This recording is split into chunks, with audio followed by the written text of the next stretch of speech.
Hello guys, welcome to my YouTube channel. Today ఒక story చెప్దాం అనుకుంటున్నా. స్టోరీ పేరు వచ్చేసి నా వందో చావు. అయితే ఇది ఒక రైతు స్టోరీ అన్నమాట. రైతు ఏం చేసిందంటే పంటలు వేసిండనమాట. బాగానే వేసిండు.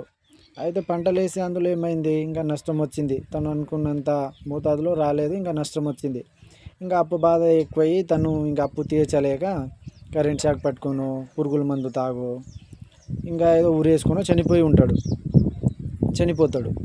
అయితే మన చుట్టుపక్కల ఉన్న వాళ్ళు ఏమంటారంటే, వీడు పంట సరిగా చేయక, కొడుకు ఇష్టం వచ్చినట్టు తాగి అక్కడ ఇక్కడ తిరిగేటోడు, పంట చేతికి వచ్చిన పంట కొయ్యలేడు, అది ఇదని ఏమేమో చెప్పి తను 100 మనుషులు 100 రకాలుగా చెప్పి చంపేస్తున్నారు తనను. అయితే మనిషి పుట్టడం ఒకసారి, చావడం ఒకటేసారి. కానీ రైతునేంటికబ్బా ఎన్నిసార్లు చంపుతున్నారు? ఒక రైతు పుట్టడం ఒకటేసారి. మామూలుగా ఆయన కూడా మనిషే, ఒకసారి పుడతాడు, ఒకసారి చస్తాడు.